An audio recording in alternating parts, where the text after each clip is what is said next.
Қайырлы күн, құрметті мырзалар. Бүгінгі дәрісімізді бастайық.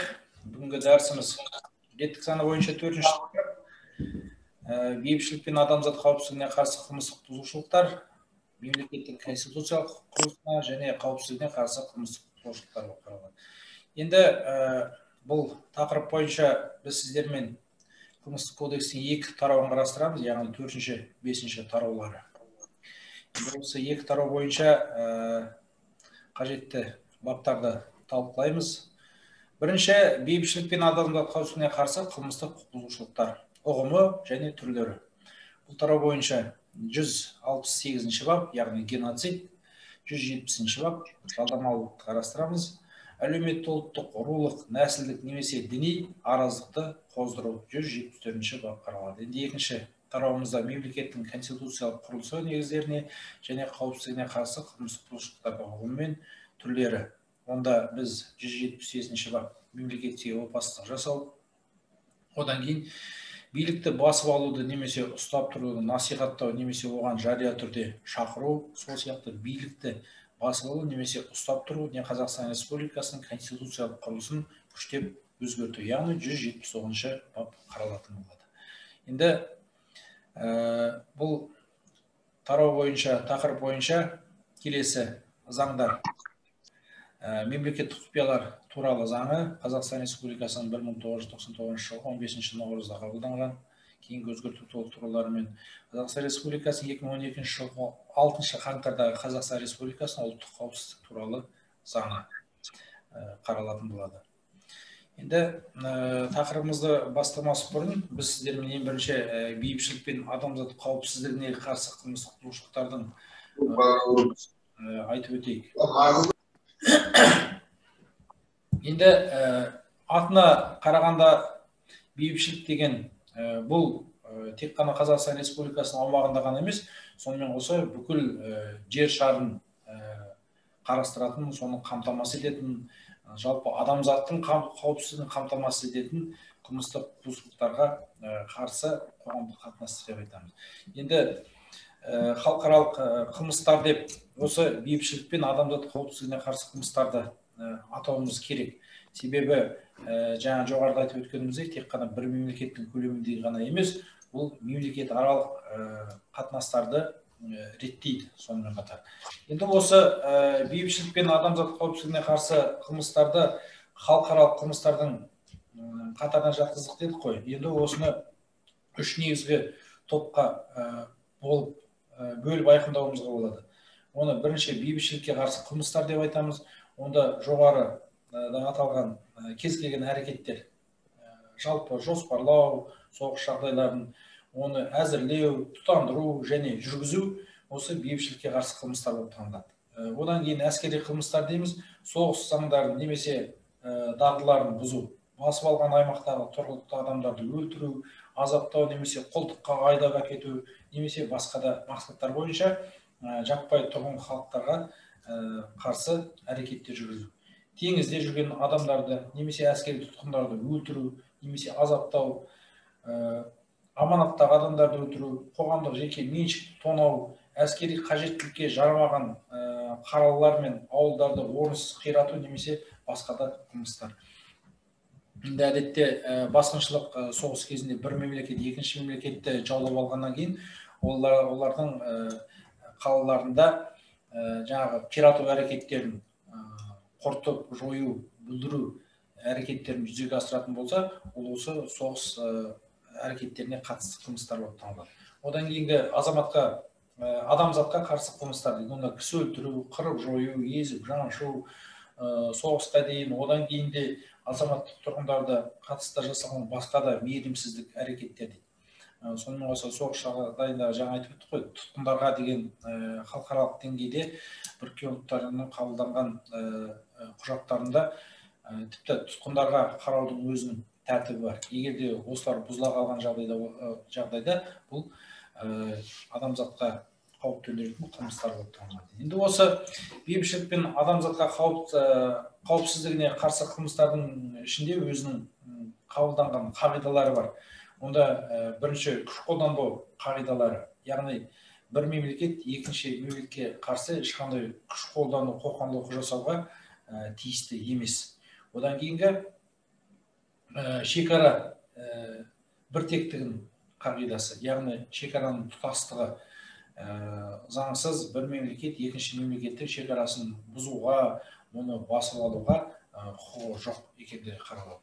Халықтардың өзін-өзі билеу қағидасы. Барлық халықтар бостандыққа сырттың араласпауына, өзінің саяси мәртебесін иеленуге және өзінің дамуын жүзеге асыру құқығы қағидасы. Біз білеміз, кез келген мемлекет өзінің ішкі саясатына, ішкі жай-күйіне өздері жауапты. Олардың сырттан араласуы, басқа мемлекеттің араласуы қаралмайтындығы.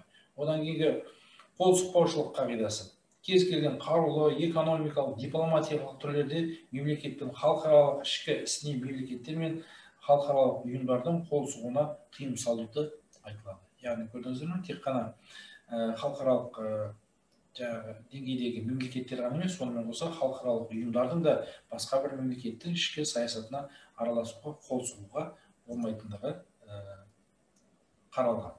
Сонымен қоса адам құқығы мен бостандығынан құрметтеу қағидасы. Барлық мемлекет, кез келген мемлекет аймағында жүрген барлық адамдардың құқығы мен бостандығын құрметтеуге, қандай да бір құқығынан айыруға, адамдардың оның саяси, азаматтық, экономикалық, әлеуметтік құқығын пайдалану мүмкіндігін беру. Енді бұл жерде белгілі бір мемлекетте басқа мемлекеттің азаматтары, азаматтығы жоқ адамдар болып, солардың адами құқықтары шектелетін болса, олар жүзеге асырылмайтын болса, бұл осы адамзат қауіпсіздігіне қарсы қылмыстар болып қаралатындығы. Яғни оның тіршілігіне қажетті барлық жағдайларға кедергі, шектеулер қойылмауы керек. Енді осы жалпы тараудың құрылымына келетін болсақ, оның қол сұғу объектісі бейбітшілік пен адамзат қауіпсіздігі, яғни халықаралық құқық нормаларын сақтау. Бұл тек бір мемлекеттің көлемінде ғана емес, бүкіл адамзатқа қатысты бүкіл әлемдік деңгейде қаралатын нормалардың сақталуы. Енді объективті жағына келетін болсақ, іс жүзінде қылмыстың барлық түрлері кінәлі адамдардың белсенді әрекетімен жүзеге асырылады. Яғни осы бейбітшілікті бұзуды, адамзаттың қауіпсіздігіне қамтамасыз ететін қылмыстық құқықтың барлығы тек қана әрекетпен жасалатындығын бұл жерде заң шығарушы бізге анықтап беріп отыр. Кінәға келетін болсақ, субъективтік жағы тура ниетпен жасалатындығы. Бір назар аударатын нәрсе, бұл жерде экоцид деген қылмыс бар. Геноцид, экоцид дегенді қазір біз төменде қараймыз. Сонда экоцид адамның қалыпты өмір сүруіне қажетті айналасындағы табиғатты құртып, жою, бүлдіру, улау болатын болса, осы ол тура немесе жанама ниетпен болатындығы. Қандай да бір биологиялық, химиялық улауды жасаған кезде оның зардабы қаншалықты болатындығы, оны тілейтіндігі жанама ниетпен де сипатталатындығын заң шығарушы бізге көрсетіп отыр. Енді оның субъектісі, яғни 16 жасқа толған есі дұрыс және жеке адам дейді, арнайы субъектілердің болатындығы бар. Сонымен қоса 173-174 баптарында 14 жастан қаралған. Бұны біз сіздермен төменде нақты тоқталатын боламыз. Енді жалпы бұл қылмыстың белсенді түрде әрекетпен жасалғаннан кейін көп жағдайда бұл формальды қылмыстарға жататындығы, яғни зардаптың күтілмейтіндігі әрекеті үшін қылмыстық жауаптылық көзделетіндігі айтылады. Енді осы тараудың ішіндегі жаңағы бір бабымыз геноцид, яғни 160-шы бап. Бұның қол сұғу объектісі адамзат пен адамгершілік негіздері, яғни ұлттық, этникалық, нәсілдік немесе діни топтардың өмірлік жағдайларының қауіпсіздігін қамтамасыз ететін қоғамдық қатынастар. Кез келген өңірде, аймақта деп айтамыз, өздерінің этникалық, ұлттық, нәсілдік немесе діни топтардың өмір сүруіне кез келген мемлекет өзінің тарапынан жағдай жасайтындығы, олардың мүдделерінің, құқықтарының, бостандықтарының басқалармен салыстырғанда тең екендігін қарастырады және оған кепілдік береді. Өзі Қазақстан Республикасының өзінде де қаншалықты біз көп ұлт болғанымен, оның өзі конституциялық негізде реттелген. Барлық ұлтына, нәсіліне, дініне, жаңағы айналысатын кәсібіне, тұрғылықты жеріне байланысты барлығы тең екендігін біз білеміз, Конституцияда нақты берілген. Енді осы әрекеттің объективті жағы топтың мүшелерін өлтіру, денсаулығына ауыр зардап келтіру, бала тууға күштеп бөгет жасау, күштеп тартып алу, мәжбүрлеп алу, басқа біреулерге беру, бөлінген аумақтан мүлдем ыңғайсыз жерлерге күштеп көшіру, қырып жою, есептелген өзге де тіршілік жағдайларын туғызады. Яғни бұл жерде мына жоғарыда қол соғу объектісінде белгіленген ұлттық, этникалық, нәсілдік деп айтамыз, солардың топтардың мүшелерін өлтіру. Яғни тікелей қасақанатпен оларды жою дейміз. Осы негізде күштеп бала тууына күштеп жаңағы бөгет жасау, олардың өсіп өнуіне кедергі жасау үшін сол ұлттың, нәсілдің жаңағы азаюына әкелетін әрекеттердің бірі. Не болмаса олардың балаларын тартып алып басқа біреуге беруі, не болмаса мәжбүрлеп алып қоюы, осы объективтік жағына жататындар. Содан кейін осы ұлттардың өкілін этникалық, нәсілдік немесе діни топтардың тұрғылықты жерінен басқа бір адамның өмір сүруіне қолайсыз жағдайлар, шөлейт өңірлерге, суы жоқ, табиғаты сондай қатал өңірлерге күштеп көшіруде жатады. Яғни оның қалыпты басқа этника, нәсілдер сияқты дамуына кедергі жасауы, ыңғайсыз жерлерге күштеп көшіру деп танылады. Қырып жоюға есептелген өзге де тіршілік жағдайларын туғызу. Ол да әртүрлі әрекеттермен жүзеге асуы мүмкін. Бұның енді субъект 16 жасқа толған есі дұрыс болатын болса, сонымен қоса бұнда нақты арнайы субъектте болуы мүмкін. Лауазымды адам өз қызмет бабын пайдаланып отыр, нақты осы әрекеттерді жүргізуі мүмкін. Бұны біз сіздермен тарихтан білеміз. Жаңағы фашистік Германияның еврейлерге қарсы дейміз, нақты. Содан кейін басқа да этностарға қатысты әлемде, Африка елдерінде болсын, Еуропа елдерінде осындай әрекеттердің болғандығын білеміз. Сонымен қоса осы таяу шығыста дейміз. Одан кейін Қазақстан аумағының өзінде де 30-шы жылдары қандай да ашаршылықтың болуы, немесе тағысын тағы осыны геноцидке жатқызамыз ба, жатқызбаймыз ба деген бүгінге дейін қоғамдық пікірлер бар екенін білесіздер, кездестірдіңіздер. Енді субъективті жағы қасақаналық ниетпен жасалатындағы арнайы мақсат, мұнда мақсаты міндетті түрде осы этникаға, нәсілге, дін топтарына қатысты болу керек. Егер де оның мақсаты басқаша болса, онда осы баппен қаралмайтындығын біз білеміз. Міне осы аталғандардың қайсы бір жасалған жағдайда қылмыс болып танылады, оның зардабының қаншалықты екенін біз күтпейтіндігіміз. Егер де материалды болу үшін заң шығарушы бізге осы диспозицияда міндетті түрде белгілеп береді. Елеулі зиянға әкеп соққан, қырып жоюына әкеп соққан, әкелсе дейтін болса, онда біз оны материалды деп айтамыз. Ал мына жерде осы әрекеттерінің өзі қылмыс болып танылатындықтан формалды болып танылады. Енді келесі бір бабымыз жалдамалылық, 162-ші бап. Бұнда қол соғу объектісі қарулы қақтығыстарды реттеу қағидаларын қамтамасыз ететін қоғамдық қатынастар. Енді қандай да бір топтардың, өкілдердің өзінің әрекеттерін, жаңағы басқыншылық дейміз, соғыс жағдайларын жүргізу әртүрлі болуы мүмкін. Сол бағыттарда олар өздерінен емес, сырттан жаңағы күш, қарулы күш жинайтын болса, ол осы жалдамалыққа келеді. Жалдамалықтың енді заң шығарушы объективті жағын келесідей бізге жіктеп береді мына жерде. Онда біріншіден жалдамалыны жалдануға азғырып көндіру керек, жаңағы субъекті. Бірінші адам табу керек қой. Оны азғыру керек, көндіру керек, сатып алу керек, тағысын тағы, оның амалдары әртүрлі. Жалдамалыны оқытып үйрету керек. Енді оны өзінің мүдделеріне қолдану үшін міндетті түрде соғыс жағдайында болсын, жанжалдарда қолдану үшін оны оқып үйретуде оны әртүрлі бағытта болады. Біріншіден оның алдына қойған мақсат міндеттерін белгілейді, мысалы шарт түрде айтатын болса. Одан кейін оның әрекеттері қандай болу керек, қару түрлерін үйрету мүмкін, жаңадан қару түрлерін, мысалы жарылғыш заттарды дайындау, қолдан жасау, соны үйрету мүмкін. Не болмаса соғыс жағдайларын, жанжал жағдайларын қалалық жерде ме, не болмаса далада ма, шөлейт деме табиғи жағдайына байланысты сол өңірде өзін қалай ұстау керек соған үйрету, түнгі уақытта қалай әрекетте жасау керек, былай қарағанда әскери дайындықтан өткізу ғой қандай да бір. Осыны біз жалдамалыны оқытып үйрету дейміз. Жалдамалыны қаржыландыру немесе өзге де материалдық қамтамасыз ету. Енді бұл жерде жалдамалыға қаржыландыруда оған ақша төлеу өз алдына ақшалай немесе өзге де материалдық қамтамасыз ету дегенде сол жалдамалыларды дайындау үшін жаңағы лагерлер, үй-жайлар, ғимараттар дайындау, соларға полигон дейміз, жаңағы оқу жаттығуларын өткізетін жерлерді беру, соны құру, дайындау, соларға материалдар беру, қарапайым түрде жалдамалыларға тамақ өнімдерімен, киім-кешекпен, қажетті барлық материалдармен қамтамасыз ету осы диспозициясында нақты аталған.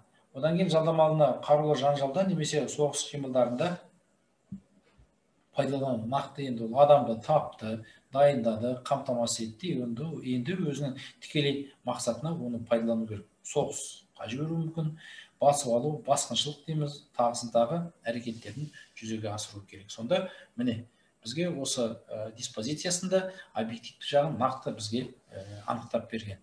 Субъектісі 16 жасқа толған есі дұрыс кез келген жеке адам болады, сонымен осы арнайы субъекті болады. Арнайы субъекті, яғни білеміз, оның қолында қандай да бір лауазымды міндеттері бар, сол міндеттерін осы өзінің әрекеттерін жүзеге асыру үшін пайдалануы мүмкін. Кінәлі адамның өзінің жалдамалы кәсіппен айналысқанын түсінеді, солай болуын қалағандықтан тура ниетпен сипатталады. Мен осы әрекеттердің жүзеге асырудың барлығын ол біледі, ұғынады, соны тілейтіндігі. Қылмыс осы аталған әрекеттердің қайсы бірін жасаған кезде аяқталған болып танылады. Одан келтірген зардапты күтпейміз, тағы да қайталап айтамыз. Енді бұның саралаушы құрамына келетін болсақ, заң шығарушы 4 бөлігін беріп отыр. Екінші бөлігінде қызмет бабын пайдалану, оны жаңа жоғарыда айтып өттік. Сонымен қоса кәмелетке толмаған адамға қатысты жасалған дәл сол іс-әрекеттер. Яғни жаңа диспозиция берілгендердің барлығын кәмелетке толмағанға қатысты жүзеге асыратын болса, оның жауаптылығы күшейетіндігі. Енді естеріңізде осы отбасына қарсы кәмелетке толмағандарға қарсы қылмыстарды біз алдыңғы тарауда қарағанда қылмысқа тарту болды. Соның қоғамға жат әрекеттерге тартуға болатын. Егер де осы тартудың салдары онда жазылған ауыр, аса ауыр қылмыстар деп. Мына жерде енді соғыс жағдайларына тарту болатын болса, ол аса ауыр жағдайлар қамтылатындығы белгілі. Сонымен үшінші бөлігінде жалдамалының қарулы қақтығысқа, соғыс қимылдарына немесе конституция құрылысты құлатуға немесе оған нұқсан келтіруге бағытталған өзге де күш қолдану әрекеттерінің қатысуы не мемлекеттің аумақтық тұтастығын бұзу дейді. Жаңағы бірінші бөлігінің диспозициясында онда да айтылған, қатыстыру деп, қандай да бір соғыс жағдайларына, жанжалдарға. Ал мына жерге тікелей бағытталғандығы қандай да бір мемлекеттің конституциялық құрылысын құлатуға бағытталса, оған нұқсан келтіруге бағытталса, сонымен осы мемлекеттік аумақтық тұтастығын бұзуға қолданылатын болса, заң шығарушы осы үшінші бөлік бойынша жауаптылық қарастырған. Енді төртінші бөлігінде осы аталғандардың барлығы адамдардың қаза табуына әкелетін болса, немесе өзге де ауыр зардаптарға әкеп соққан болатын болса. Ол анау соғыс жағдайларына қатысты, бұны Сирияны мысалға келтіруімізге болады. Жалдамалы ретінде Қазақстан Республикасынан барған азаматтар әрине соғыс жағдайларында қақтығыстарда қатысқандығы біз білеміз, оны мынау жусан арқылы қайтарылып жатқандары бар, келіп жатқандары бар. Сонда олар жаңа соғыс жағдайында жүргізілетін болса, осы әрекеттер жүзеге асыру барысында адамдардың қаза табуына әкелетін болса, өзге де ауыр зардаптарға әкелетін болса, төртінші бөлік бойынша заң шығарушы жауаптылықты көздеген. Енді 164-ші бапта әлеуметтік ұлттық рулық, нәсілдік немесе діни араздықты қоздыру қарастырады. Бұның қосуға объектісі конституциялық қағидалар, жоғарыда бағана айтқан болатынбыз, барлығының теңдігін бұзу. Енді бұл әрекетті қалай жүзеге асыратын болсақ, заң шығарушы бізге бірнеше бөлікпен жіктеп берген. Бірінші әлеуметтік алауыздықты қоздырудың өзі ол тікелей әрекетпен, белсенді әрекетпен жүзеге асатындығы. Ол ауызша, жазбаша, бұқаралық ақпарат құралдарымен де әртүрлі тәсілдермен жүзеге асуы мүмкін. Азаматтардың ұлттық ар-намысы мен қадір-қасиетін діни сезімдерін қорлауды біз білеміз, қандай әрекетпен жүзеге асады. Бұл да белсенді әрекет. Азаматтардың дінге көзқарасына тектік, топтық, ұлттық, рулық немесе нәсілдік қатыстылығы белгілері бойынша олардың айрықшылығын, артықшылығын немесе кемдігін насихаттау. Бұл жерде салыстырмалы түрде бір дінді жаңағы дәріптеу, екіншісін жоққа шығару, оның артықшылықтарын кәдімгідей насихаттау болатын болса, рулық, ұлттық, нәсілдік, онда осы заң шығарушы 164-ші бап бойынша жауаптылықты қарастырады. Енді бұл да формалды қылмысқа жасалды. Осы әрекеттердің қайсы бірі жасалғанда қылмыс аяқталған болып танылады. Енді субъективті жағында тура ниеттегі кінәні санымен сипатталатындығы белгілі. Әрине, осы аталғандардың әрекеттердің барлығы міндетті түрде белсенді әрекетпен жүзеге асатындығын біз білеміз. Енді бұның саралаушы құрамында заң шығарушы екінші, үшінші бөліктерін беріп отыр. Онда адамдар тобының алдын ала сөз байласу арқылы адамдар тобы дейді. Бұны біз алдында қарастырғанбыз, бұлардың қалай болатындығы. Бірнеше жасалуы, яғни нақты осы араздықты қоздыру әрекеттерінің бәрін ол бұрында жасаған 12-ші баптың бірінші бөлігі бойынша қаралғандығы бар. Күш қолданумен немесе оның қолдану қатерін төндірумен ұласқан күш қолдану, яғни қолданамын деп қорқыту адамның қосымша денсаулығына зиян келтіруі мүмкін. Қызмет бабын пайдалана отырып, не қоғамдық бірлестік лидері жасаған, оның ішінде шетелдік көздерден алынған қаражатты пайдалана отырып жасаған дәл сол әрекеттер. Бұл жерде енді қызмет бабын пайдалану, оны біз білеміз, лауазымды адам екен. Енді қоғамдық бірлестіктер, ол мемлекеттік емес қоғамдық бірлестіктер бар, солардың басшысы өз алдына соның мүшесі бір лидері болуы мүмкін. Солар осы әрекетті жүзеге асыратын болса, не болмаса шетелдің көздерінен, шетелдің ақшалары, қаражаттарын пайдалана отырып, осындай әрекеттерді, жұмысқа әрекеттерді жүзеге асырса, онда заң шығарушы екінші бөлікпен жауаптылықты қарастырып отыр. Сонда мына жерде бір ерекшелігі қоғамдық лидерлер бар, одан кейін шетелдің қаражатын пайдалану. Осы тарауда біз бұл бапта ғана емес, басқа баптарда да қаражатты пайдалана отырып шетелдің осындай қандай да бір әрекет жасауы заң шығарушы міндетті белгі ретінде көрсетіп отыр. Осы баптың жоғарғы аталған әрекеттерді қылмыстық топ жасаса, оны біз білеміз, қылмыстық топтың дәрежелігі, ауырлық дәрежесі, қауіптілік дәрежесін білеміз. Сол үшін ауырлатушы мән-жайды не ауыр зардаптарға әкелетін болса. Тағы да қайталаймыз, ол кодекстің 3-ші бабының 4-ші тармағында белгіленген ауыр зардаптар деген не екен. Оның өзінде де бағыт-бағытымен, адамның өмірі мен денсаулығына қатысты ауыр зардаптар, соның қоғамдық қатынастардағы ауыр зардаптардың барлығын бізге анықтап белгілеп берген. Міне сонда осы 3-ші бөлік бойынша аса сараланған құрам болып танылады. Енді екінші сұрағымызда мемлекеттің конституциялық құрылысы негіздеріне және қауіпсіздігіне қарсы қылмыстық бұзушылықтар. Бұнда қол соғу объектісінің тектік объектісі мемлекеттің конституциялық құрылысы болса, екінші мемлекеттің қауіпсіздігі болатын болса, ол ішінара келесідей тікелей объектілерге бөлінетіндігі бар. Бірінші, Қазақстан Республикасының сыртқы қауіпсіздігі мен егемендігі.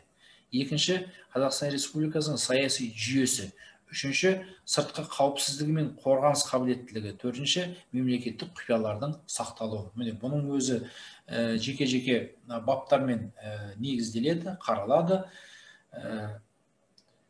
Объективті жағында осы тарау бойынша мемлекеттің конституциялық құрылысы негіздеріне және қауіпсіздігіне қарсы қылмыс құрылысы объективті жағы. Осыған байланысты іс-әрекеттермен, яғни белсенді әрекеттермен жүзеге асатындығы, соның ішінде 186-шы бап бар. 186-шы бапта онда мемлекеттік құпияларды жоғалту дейді. Бұл әрекетсіздікпен сипатталады. Яғни өзіне жүктелген міндет, құпияны сақтаушы адам қандай да бір жағдайда тасымалдаушы түрлі флешка дейміз, носительдер болады, соларды жоғалтатын болса, ішінде құпия, мемлекеттік құпиялар бар. Онда ол әрекетсіздікпен танылатындығы. Қосымша субъективті жағы тек қана тура ниетпен сипатталады жоғарғы аталғандар, ал осы 186-шы бап бойынша ол абайсыздық. Яғни немқұрайлық, салақтық бола ма? Міне, абайсыздықтың өзінің екі түрі бар, соның екеуінің біреуімен қаралу керек. Субъектісі 16-ға толған есі дұрыс адам, арнайы субъекті болатындығы, бұнда арнайы субъекті болғанда бір баптарда қазір төменде тоқталамыз. Бір баптарда тек қана Қазақстан Республикасының азаматы, ал бір бапта тек қана шетел азаматы немесе азаматтығы жоқ адам болуы мүмкін. Сонымен қоса 177, 178, 184 баптардың қылмыстық жауаптылығы 14 жастан басталады. 177 бап, яғни Қазақстан Республикасының тұңғыш президенті, ал 178 бап Қазақстан Республикасының президенті. 184 бап ол диверсия, оның өзінің мазмұны бар. Қауіптілігі жоғары болғандықтан заң шығарушы 14 жастан бастап қарастырады. Яғни мемлекет президентіне қол сұғушылық. Жақсы, міне жалпы енді бұл жерде қылмыс қай уақытта алаяқталатындығына келетін болсақ, әрекеттері үшін формальды болады, содан кейін міндетті түрде жоғалту кезінде бұнда материалдық, яғни шығын келтіретіндігі. Сонымен қоса бұнда қос объектілде баптар бар. Мемлекеттік опасыздық дейміз енді бірінші. 170 бап. Бұндағы қол сұғу объектісі Қазақстан Республикасының сыртқы қауіпсіздігі мен егемендігі. Бұл қауіптілігі өте жоғары қылмыс болып танылатындығы. Жаңа жоғарыда айтып өттік. Бұның субъектісі тек қана 16 жасқа толған Қазақстан Республикасы азаматы. Шетел азаматы, азаматтығы жоқ адамдар Қазақстан Республикасына мемлекеттік опасыздық жасай алмайды. Егер де шетел азаматы, азаматтығы жоқ адам осы объективтік жағының диспозициясында берілген әрекетті жүзеге асыратын болса, ол шпиондық болып танылады, тыңшылық. Оның өзінің субъектісі басқа болғандықтан ол қаралмайтындығы. Енді объективтік жағында заң шығарушы бізге мемлекеттік опасыздықты біріншіден Қазақстан Республикасы азаматының қарулы қақтығыс уақытында жау жағына өтіп кетуі. Төменде айтамыз. Тыңшылық жасау, мемлекеттік құпияларды шет мемлекетке, халықаралық немесе шетелдік ұйымға не олардың өкілдеріне беру. Қазақстан Республикасына қарсы дұшпандық әрекеттер жүргізу. Шетелдік мемлекетке шетелдік көмек көрсету. Міне көрдіңіздер ме? Сондағы Қазақстан Республикасының азаматы осы аталған әрекеттерді жасау керек. Осы әрекеттерді жасаған жағдайда оныкі мемлекеттік опасыздық болып танылады. Қылмыстың аяқталуы осы аталғандардың қайсы бірін жасағаннан бастап әрекеті үшін жауаптылық көзделеді. Яғни қылмыс аяқталған. Тыңшылық жасады, жау жағына өтіп кетті, мемлекеттік құпияларды шет мемлекетке берді. Оның ішіндегі жинауы бар, сақтауы бар, беруі бар. Бұның барлығы қаралады. Бұл енді объективтік жағы шпионажбен екеуі ұқсас келеді, бірақ субъектісінде айырмашылығы бар. Мәліметтерді жинауда, мысалы, оның мақсаты әртүрлі болуы мүмкін. Ол жаңағы мемлекеттік опасыздық қандай да бір дұшпандық әрекет жасау үшін, нұқсан келтіру үшін жасауы мүмкін. Екінші жағынан ол қандай да бір мемлекеттік құпиялар, олар құнды болады. Сондықтан оны пайда табу мақсатында да оны шетелге беру мүмкін. Оның біреуі өз еркімен жүзеге асуы мүмкін, екіншіден ол тапсырыс беру арқылы жүзеге асуы мүмкін. Халықаралық шетелдің шпиондық әрекетін жүргізетін субъектілер жаңағы адамды сатып алуы мүмкін, тағысын тағы әртүрлі әрекеттер, қорқыту, бопсалау дейміз. Тек қана тура ниетпен жасалатындығы. Ол осы әрекеттер жасауды біледі, ұғынады, тілейді. Енді бұның саралаушы құрамын заң шығарушы келесіде қарастырады. Бірінші, ұрыс жағдайында жасалған дәл сол әрекеттер. Ол үшін 20 жылға дейін бас бостандығынан айыру, өмір бойына бас бостандығынан айыру қарастырылады. Осы баптың жоғарыда аталған әрекеттерді соғыс уақытында жасайтын болса, өлім жазасы бар екен. Енді бұл жерде біз ұрыс жағдайы мен соғыс жағдайының анықтамасын қарастырып көрейік. Бұл жерде бірінші ұрыс жағдай дегеніміз бұл әскери бөлімдердің дұшпандармен бетпе-бет жанасқан кезеңі. Екі жақ тарап бір-бірімен жаңағы соғыс жүргізіп жатқан кезде, жанжалдық әрекеттер кезінде жау жағына өтіп кету, жаңағы аталғанның бәрін жүзеге асыру. Соғыс уақытында біз білеміз, соғыс кезі жарияланған немесе соғыс қимылдары нақты басталған сәттен бастап. Енді соғыс ол жарияланады, басталды деп, соғыс тоқтатылды деп жарияланады. Міне сонда осы кезеңде осы әрекеттер жасаса, ол өлім жазасына кесілетіндігі заң шығарушы бізге белгілеп береді. Аса ауыр қылмыстардың болған ғана. Егер де соғыс уақытынан тыс, бейбіт уақытта да бұл әрекеттер, жаңа диспозицияда берілген әрекеттер жүзеге асады. Себебі мемлекеттің қауіпсіздігіне нұқсан келтіретін шпиондық әрекеттері болуы мүмкін. Жаңағы стратегиялық объектілердің мәліметтері, ол экономикалық болуы мүмкін, саяси бағытта болуы мүмкін, тағысын тағы. Қандай да бір экономикаға нұқсан келтіретін мәліметтер, жаңағы адамдардың өмір сүруіне қажетті стратегиялық объектілер дейміз ғой, мысалы Қарағанды қаласындағы стратегиялық объектілер, жарықпен, жылумен, одан кейін сумен қамтамасыз ететін объектілерге солардың құрылысы, құрылымы барлығы құпия болу керек. Егер де ол жау жағына өтіп кетсе, ертеңгі күні диверсиялық әрекеттер жасау үшін олар сондай мәліметтерді жинауы мүмкін. Сонымен қоса, ең басты бір белгісі, мемлекеттік құпиялар дегенде, ол өз алдына ол анықталған белгіленген құпиялары бар. Сонымен қоса, қандай да бір мәліметтерді жинауы мүмкін. Ол мәліметтер міндетті түрде мемлекетке, қандай бір құрылымдарға зиян келтіруі керек. Егер де оның мәнісі болмай, бос мәліметтерде болуы мүмкін. Ол мәні жоқ, ол құпияларды беру болып танылмайтындығы. Енді 179-шы бап: билікті басып алу, немесе ұстап тұру, насихаттау, немесе оған жария түрде шақыру, сол сияқты билікті басып алу, немесе ұстап тұру. Не Қазақстан Республикасының конституциялық құрылысын күштеп өзгерту. Бұл Қазақстан Республикасының 179-шы бабы бойынша қаралады екен. Мұнда қол соғу объектісі Қазақстан Республикасының саяси жүйесі. Яғни осы баптың атауының өзінде барлық әрекеттер белгіленген. Шақыру үшін, басып алу, ұстап тұру, содан кейін күштеп өзгерту.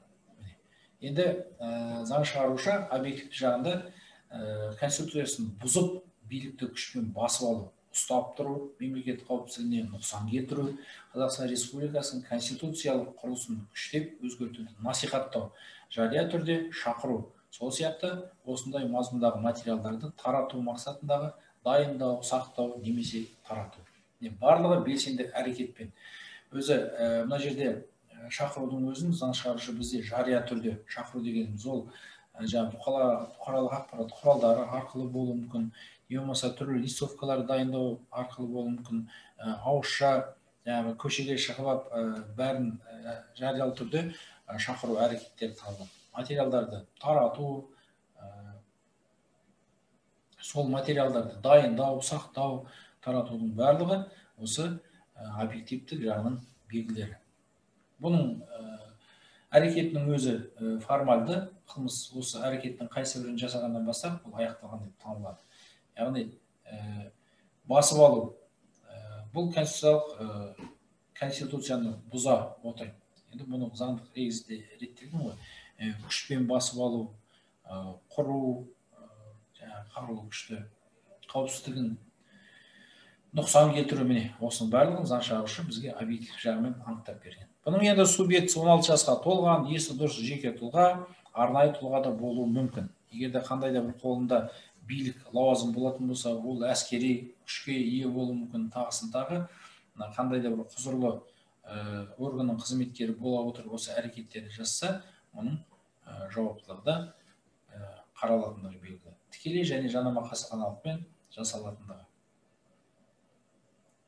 Енді бұның саралаушы құрамына келетін болсақ, заң шығарушы 4 бөлікті қарастырады. Қызмет бабын пайдалана отырып, не қоғамдық бірлестік лидері, бұқаралық ақпарат немесе телекоммуникациялық желілерін пайдалана отырып жасалса, адамдар тобын немесе алдын ала сөз байласу арқылы адамдар тобы жасаған, оның ішінде шетелдік көздерден алынған қаражат пайдалана отырып жасалған дәл сол әрекеттер. Міне, тағы да мына жерде қайталанып тұр. Осы аталған әрекеттерді жүзеге асыру барысында шетелдік көздерден алынған қаражатты пайдалана отырып жасаса, міне, басты белгісінің бірі.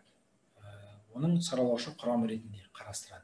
Үшінші бөлігінде Қазақстан Республикасының конституциясын бұзып, билікті күшпен басып алуға немесе билікті күштеп ұстап тұруға не Қазақстан Республикасының конституциялық құрылысын күштеп өзгертуге бағытталған әрекеттер.